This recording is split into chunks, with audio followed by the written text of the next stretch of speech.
मेरी उम्र 36 साल थी।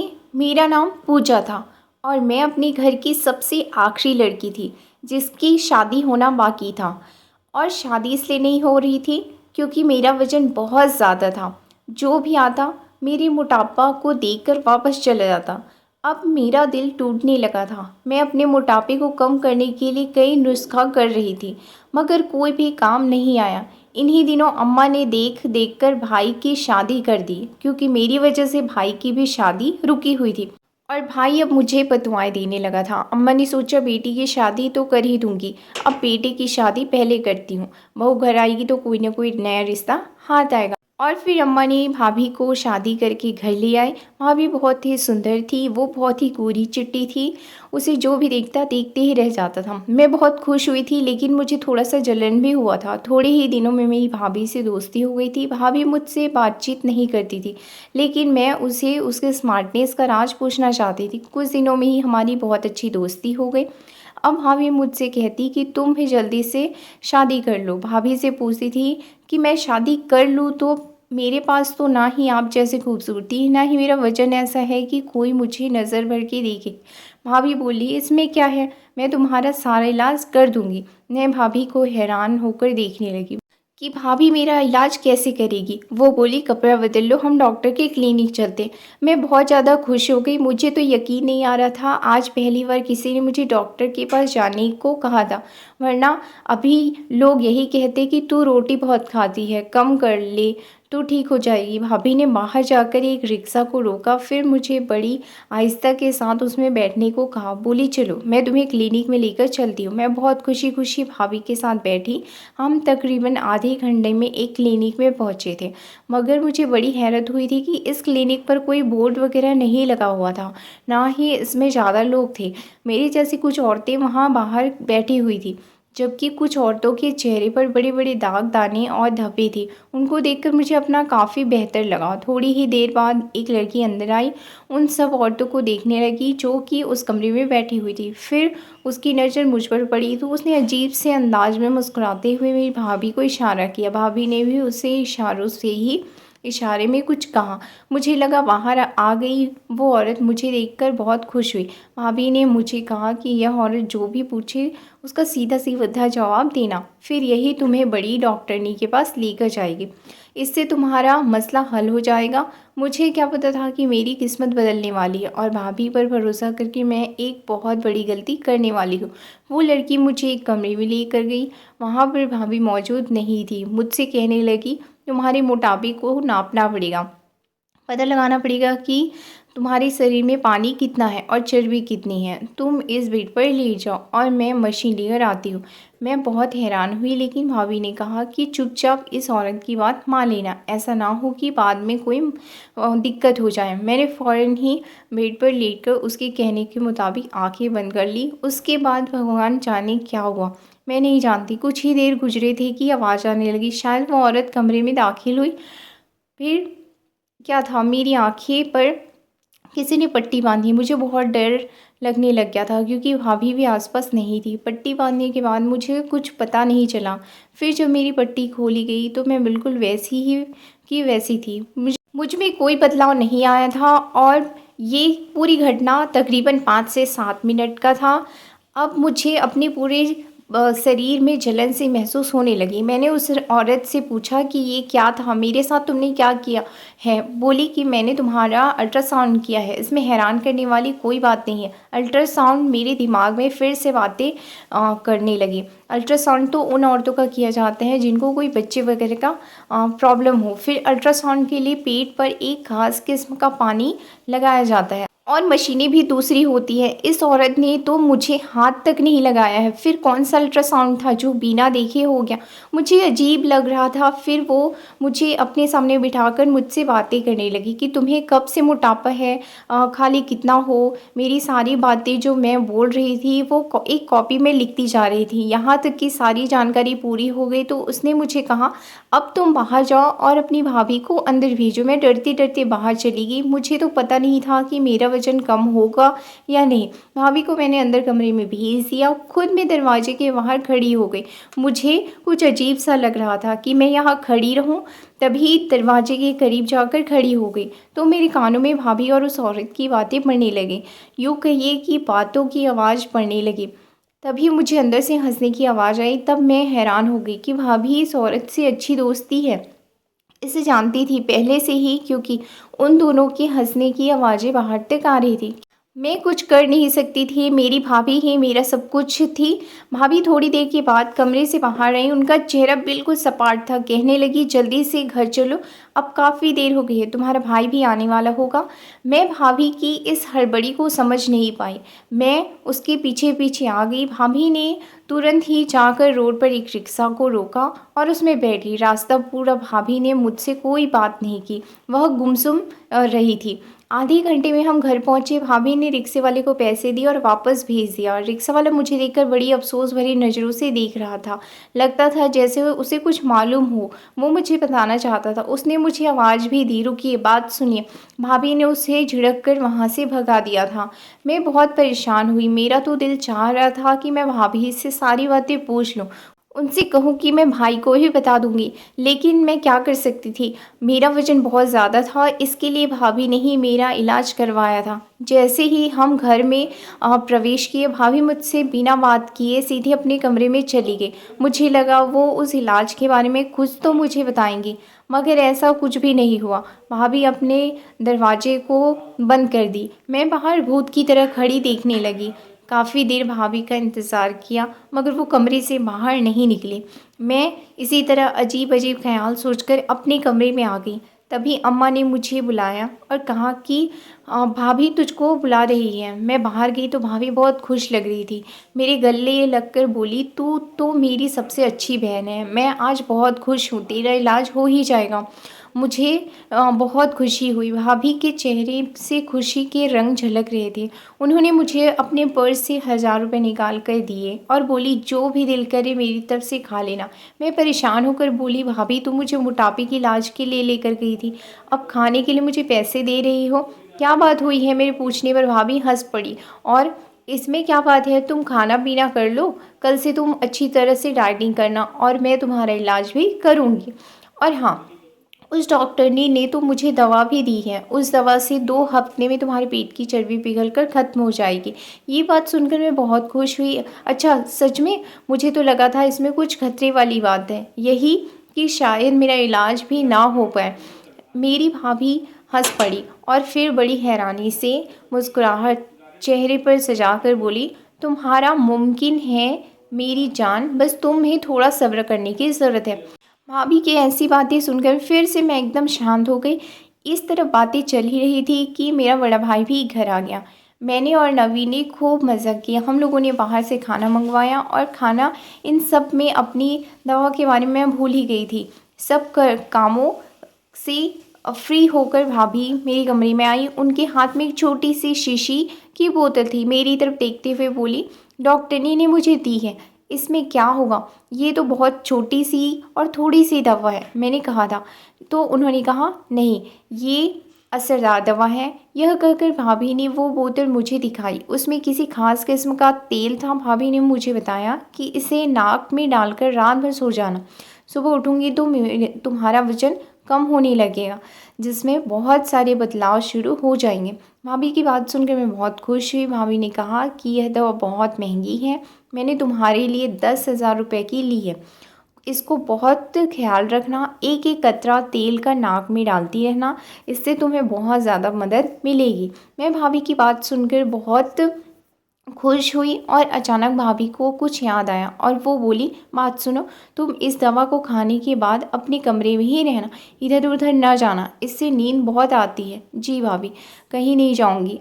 पूरा बात भाभी की अच्छे से समझने के बाद मैंने कहा, मैं पूरी तरीके से समझ गई। फिर भाभी मेरे कमरे से चली गई और मैं उस शीशी को देखने लगी जो बहुत ही छोटी सी थी। इसमें जैसे लग रहा था तेल नहीं बल्कि जहर का कतरा हो। मैंने इसे खोला तो एक अजीब सी बदबू मेरे नाक से टकराई थी। मैंने दरवाज़ा बंद किया और उसका इस्तेमाल करने के बाद मैं सो गई। मुझे उस रात बहुत गहरी नींद आई थी। काफ़ी देर मैं सोती रही, बिल्कुल ऐसे जैसे कोई बेहोश होता है। सुबह के 10 बजे अम्मा ने मेरे दरवाज़ा ज़ोर-ज़ोर से बजाया। अम्मा की आवाज़ सुनकर मैं बहुत ज़्यादा डर गई थी, क्योंकि ऐसे पहले कभी नहीं हुआ था। उठते ही मेरी नज़र घड़ी पर पड़ी तो हैरान हो गई थी। सुबह के 10 बज रहे थे, हालाँकि ऐसा होना नहीं चाहिए था। मैं सुबह 10 बजे तक आज तक कभी नहीं सोई थी। मैंने हमेशा अपनी ज़िंदगी में कोशिश की थी कि मैं जल्दी से जल्दी उठूँ। और फिर मैंने दरवाज़ा खोला तो अम्मा पर नज़र पड़ते ही परेशान होकर मुझे देखने लगी। अरे बेटी, क्या तुम तो बहुत जल्दी उठ जाया करती थी, आज ऐसी क्या बात हो गई? अम्मा कहने पर सच में खुद को हैरत से देखने लगी। मेरे बदन से बहुत बदबू आने लगी थी। मुझे लगा जैसे मैं किसी कीचड़ में सोई हूँ, क्योंकि मेरे कपड़ों से भी अजीब किस्म की बदबू आ रही थी, जिसे सूंघ नहीं पा रही थी। वो तो शुक्र है कि अम्मा ने इस बात को महसूस किया। मैं नाश्ते पर जाने से पहले नहाने के लिए अपने कमरे में चली गई थी। नहा धोकर बाहर निकली, अपने को तरोताज़ा महसूस हुआ। मुझे बहुत बुरा भी लग रहा था कि इस तरह सोने से मेरे कपड़े पहले बदबूदार कभी नहीं हुए थे, लेकिन आज तो एक अजीब ही मामला मेरे सामने आ गया। थोड़ी ही देर बाद मैं नाश्ते पर गई। भाभी भी मेरे साथ बैठी हुई थी। मुझे देखकर भाभी बहुत खुश हो रही थी। बोले कि रात को नींद कैसे आई? मैं भाभी को यह भी नहीं कह सकती थी कि मुझे बहुत ज़्यादा नींद आई, बल्कि नशे वाली नींद आई, क्योंकि अम्मा साथ बैठी हुई थी। तो हो सकता था कि वह मुझे इस बात पर डांटती कि तुम भाभी के साथ अकेले क्लिनिक क्यों गई थी। यूँ मैं चुप रही थी। थोड़ी देर बाद भाभी ने खुद ही मुझे अपने कमरे में आने का इशारा किया। जैसे ही मैं उनके कमरे में गई तो भाभी बहुत खुश हुई और बोली कि देखो पूजा, वज़न एकदम कम नहीं होता, तो उन्हें कुछ महीने मेहनत करना पड़ेगा कि इस तेल का एकदम से अच्छे से इस्तेमाल करो। लेकिन इससे पहले मैं तुम्हारा एक और टेस्ट करवाना चाहती हूँ। उस टेस्ट के बाद ज़्यादा अच्छे से पता चल जाएगा कि तुम्हें कौन सी दवा की ज़रूरत है। तुम तो जानती हो तुम्हारा मोटापा बहुत खतरनाक बढ़ चुका है। अगर तुम किसी से शादी करोगी तो वो भी तुम्हें अपनी माँ की बराबरी समझेगा, और तुम्हारा वज़न 50 की औरत से भी ज़्यादा है। यह बात सुनकर मैं डर गई। मैंने कहा भाभी, आपने जो टेस्ट करवाना है, मैं आपके साथ चलने के लिए तैयार हूँ, लेकिन भगवान के लिए मेरे मोटापे का कुछ करें। भाभी ने भी डॉक्टरी का कोर्स किया था, इसलिए मुझे उन पर बहुत भरोसा था। भाभी ने कहा कि आज शाम को चलेंगे। शाम को मैं तैयार हो गई और भाभी ने उसी तरह रिक्शे वाले को बुलाया, मुझे लेकर उसके क्लिनिक पर चली गई।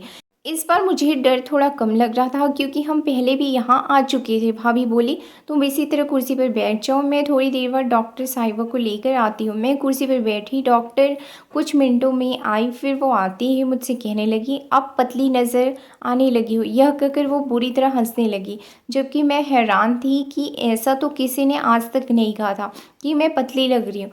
क्या ये लोग मुझे बेवकूफ़ बना रहे थे? मैंने देखा उस औरत के हाथ में कपड़े थे जो नए लग रहे थे। उस औरत ने वो कपड़े भाभी को दिए। भाभी ने उस कपड़े को लाकर मुझे दिए और बोली जाओ बाथरूम जाकर इस कपड़े को बदल लाओ। उन्होंने कहा इसी कपड़े में तुम्हारा चेकअप होगा। मैंने कपड़े तो देखे तो वो बिल्कुल किसी दुल्हन के कपड़े के जैसे लग रहे थे। इन कपड़ों में मेरा चेकअप का कोई भी कुछ नहीं हो सकता था, क्योंकि ये कपड़े हॉस्पिटल के हिसाब से तो बिल्कुल भी नहीं थे। मैं हल्के नीले कपड़ों से जानती थी कि हॉस्पिटल में नीले कपड़े दिए जाते हैं, तो मैं बहुत पहनने से आराम होते हैं, जबकि ये कपड़े बहुत ज़्यादा चमकीले भड़कीले थे। मैं हैरत निगाहों से भाभी को और उस लड़की को देखने लगी। अरे जाओ भी पहन कर आओ ना, तुम्हारा इंतज़ार कर रही हूँ। मेरे पास इतना वक्त नहीं है, मेरे पास और भी मरीज़ हैं। इसके बाद मैं उसके रूम में आ गई। मैं बाथरूम में जाकर वह कपड़े लटकाए और चेंज करने बाहर आ गई। वो कपड़े मुझे पूरे थे, वरना इस तरह के कपड़े कभी मुझे पूरे नहीं आते थे। वो औरत मुझे कपड़े पहनाकर एक कमरे में ले गई। मुझसे कहने लगी कि तुम यही थोड़ी देर बैठो, और हाँ, तुम्हें सामने उस शीशे को देखना है, हिलना डुलना नहीं है। मैं उस औरत की बात पर अमल करने लगी। सामने एक कदम पर शीशा रखा हुआ था, मैं जिसमें देख रही थी। यहाँ मुझे बैठी काफ़ी देर हो गया था, बैठी ही थी। फिर उसने मुझे कहा कि तुम उठकर खड़ी हो जाओ और हिलना नहीं, नहीं तो तुम्हारे लिए प्रॉब्लम हो जाएगा। और मैं तुम्हारा चेकअप के लिए बहुत बड़ी मशीन कमरे में सेट कर चुकी हूँ, उससे ही तुम्हारा चेकअप हो जाएगा। फिर उसने मुझे कुछ और बातें की और बोली अब तुम लोग घर चले जाओ, मुझसे 3 हफ्ते बाद आकर मिलना। जो दवा मैंने तुम्हें दी थी वो तुम पर असर कर रही है, इसके बाद से तुम ठीक होने लग जाओगे। वैसे भी तुम्हारा वज़न 5 किलो कम हो गया है, मैंने तुम्हारा वज़न कर लिया है। वो औरत बोली तो मैं बहुत हैरान होती। वज़न करने जैसी कोई बात हुई ही नहीं थी। मैंने अपने घर पर आई और भाभी से इस बहुत परेशान थी। मुझे हैरत थी कि पहले की तरह वह खुश नहीं लग रही थी। उन्हें देखकर मैं भी परेशान हो रही थी कि ना जाने क्या बात होगी, भाभी इतना परेशान क्यों है। जैसे ही हम लोग घर पहुँचे, भाभी मुझे लेकर अपने कमरे में आ गई। बोली, उस औरत ने तुमसे और क्या कहा था? बहुत फ़िक्र से पूछने लगी। कुछ भी नहीं कहा था, उसने मेरा चेकअप किया। लेकिन भाभी, इन कब्रों में चेकअप कौन करता है? मैंने परेशानी से पूछा था। हाँ, तो इस बात से फ़िक्र नहीं करो, बस तुम्हारा रिश्ता जल्द ही जल्द हो जाएगा। तुम वाकई में पतली लग रही हो। भाभी के कहने पर मुझे लगा कि शायद हाँ, सब लोग कह रहे हैं तो मैं पतली लग रही हूँ। फिर भाभी ने मुझे बताया कि तुम्हारे पतली लगने की वजह से अब मैं तुम्हारे लिए रिश्ता लाऊंगी, पर फिक्र नहीं करो। भाभी ने कहा, मैं तुम्हारे लिए बहुत अच्छा रिश्ता लाऊंगी। तो भाभी ने कहा था, मैं खुश हो गई। लेकिन घर में किसी ने भी मेरी वजन के बारे में कोई बात नहीं की। 2 दिन के बाद भाभी ने मुझसे कहा, मैं एक और रिश्ता तुम्हें दिखाना चाहती हूँ, तुम्हें पसंद हुआ तो बताना। वो लोग हमारे घर आ गए। 2 दिन बाद ही मेहमान बनकर तकरीबन एक पूरा ख़ानदान हमारे घर आया। भाभी ने उन सबको यही बताया था कि मेरी ननद का रिश्ता अभी तक नहीं हुआ, मगर वो सब लोग तो जैसे मुझे पहले से जानते हैं। अरे ये तो वही है, उनसे एक औरत ने कहा। फिर उस लड़की को कुछ दिखाने लगी, बोली कि ये तो वही है। नहीं, ये तो बहुत मोटी है। भाई, पहले ही हमारे ख़ानदान में ऐसी लड़कियों का मजाक बनता है। चले यहाँ से। उन लोगों ने तो सामने ही कह दिया मैं मोटी लगती हूँ और ऐसी लड़की से रिश्ता नहीं कर सकते। दिल टूटा था मगर मैं चुप रही थी। वैसे भी भाभी ने कहा था कि अगर तुम्हारी शादी या रिश्ता इन लोगों के साथ नहीं होता तो फिर मैं अपने भाई से तुम्हारी शादी खुद करवाऊँगी। तुम इस बात की चिंता मत करो। इनके जाने के बाद भाभी मुझे बहुत शांत करने लगी। बोली, ये आखिरी लोग थे जिन पर मैंने भरोसा किया था। बस तुम फिक्र नहीं करो, मैंने अपने भाई से सारी बात कर ली है। अगर वो तुमसे शादी करेगा तो तुम्हारी ज़िंदगी संवर जाएगी। बस तुम थोड़ा एक्सरसाइज भी किया करो। मेरा भाई भी तुम्हें डॉक्टर के पास लेकर जाएगा, उससे तुम ठीक हो जाओगी। मैंने भगवान का धन्यवाद किया। कुछ ही दिनों में भाभी का भाई मेरे घर रिश्ता लेकर आया। उन्होंने मुझे देखा तक नहीं और मेरी शादी की तारीख तय कर दिए। मैं बहुत खुश हुई। आखिर भाभी का दिया हुआ टोटका काम कर गया। लेकिन भाभी ने मुझे शक्ति से मना कर रखा था कि इन दवाओं का इस्तेमाल नहीं करना, उससे तुम्हें बहुत नींद आती है। मैंने भाभी की बात समझ ली थी, सो मैंने यह दवा इस्तेमाल करना छोड़ दी। मेरे लिए ज़िंदगी बहुत आसान हो गई थी। मेरा पति मुझे देखते ही मुझ पर फिदा हो गया। बोला कि तुम मुझे बहुत अच्छी लगती हो, तुम बहुत खूबसूरत हो। मैंने तो सिर्फ अपनी बहन के लिए तुमसे शादी की है, अपनी बहन का घर बचाने के लिए, वरना तुम जैसी औरत से मैं कभी शादी ना करता। शायद यह सोचकर कि तुम्हारा वजन ज़्यादा है, मगर तुम्हारी असल खूबसूरती मैंने आज देखी है। क्योंकि बहन का घर बचाने के लिए मैंने अपने पति से पूछा तो वो बोला, मैं तुम्हें यह बात नहीं बता सकता था, लेकिन मेरी बहन ने मुझे कसम दी, वरना अगर मैं तुमको यह बात बता दूंगा तो वह नाराज़ होगी। मैंने अपने पति से बड़ी मुश्किल से यह बात निकलवाई थी और यह बात सुनकर मेरे रोंगटे खड़े हो गए। कहने लगा कि मेरी बहन तुम्हारे मोटापे का इलाज नहीं कर रही थी, दरअसल तुम्हें इस्तेमाल करके पैसे कमाना चाहती थी। उसको अपने ब्रांड की मॉडलिंग के लिए बहुत ही मोटी औरत की ज़रूरत थी। इसी वजह से वो तुमको एक एजेंसी के पास लेकर भी गई थी, मगर उसने उन लोगों से कहा कि तुम इस तस्वीरें नहीं बनवाओगी और तुमको कोई बहाना करके दे। कुछ ऐसा तो उसने ये सिलसिला चलाया।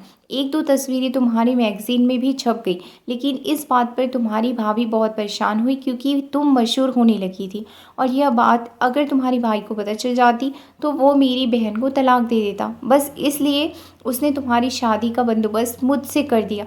मेरा पति यह कहकर तो खामोश हो गया। मेरे जहन में आंधी तूफान की तरह पिछले गुजरे वाक़या चलने लगे। मैंने सोचा भी नहीं था कि मेरी भाभी मेरे पैसों के लिए मेरा इस्तेमाल करेंगी। वो भी एक अच्छे घराने से ताल्लुक़ रखती थी।